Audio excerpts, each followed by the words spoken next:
Bhojpuri film जगत से जुड़ल हर ताजा तरीन खबर सबसे पहले जाने खातिर भोजपुरिया आर्यन चैनल के सब्सक्राइब कर ली और घंटी के जरूर दबाई। जय भोजपुरी। जी हाँ, आज आपसे के बीच भोजपुरी के सबसे हॉट अदाकारा मिस अक्षा सिंह के एक और नया गाना से जुड़ा रिपोर्ट लेकर जौन की सबसे हिट गाना और सबसे दर्द भरा गीत। जी हाँ, आपसे बता दी अक्षा सिंह ए बेरा सबसे दर्द भरल गीत के ही अपन प्रस्तुति दे रही बड़ी और अपन फैन सब दर्शक भी लगातार दर्द भरा गीत दे रही।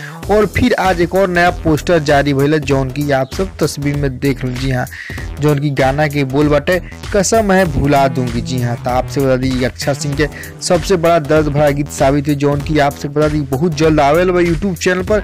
जी हाँ, तो आपसे गीत लिखे बने मनोज मतलबी जी और म्यूजिक बाटे अविनाश झा घूमर। जी हाँ, आपसे बता दी गाना जौन बाटे एक अलग यूट्यूब चैनल पर आई जौन की यूट्यूब चैनल के भी रिपोर्ट लेके कब आई। जी हाँ, तो आपसे बता दी पवन सिंह के याद में अक्षा सिंह लगातार दर्द भरा गीत दे रही अपन फैन सब के बीच। वही में एक और नया गीत अनाउंस हुई जौन की बहुत जल्द आज शाम तक आई जौन की रिपोर्ट मिलल हमारा म्यूजिक टीम की तरफ से। जी हाँ, तो आपसे बता दी अक्षा सिंह के फैन बनी ई गाना के व्हाट्सएप फेसबुक शेयर जरूर करी ताकि सभी फैंस लोग के पता चलो अक्षा एवं पवन के क्योंकि एक और नया हिट गाया आ रहा जौन की पवन के याद में। जी हाँ, तो आपसे बता दी जौन गाना बाटे कोना चैनल पर आई।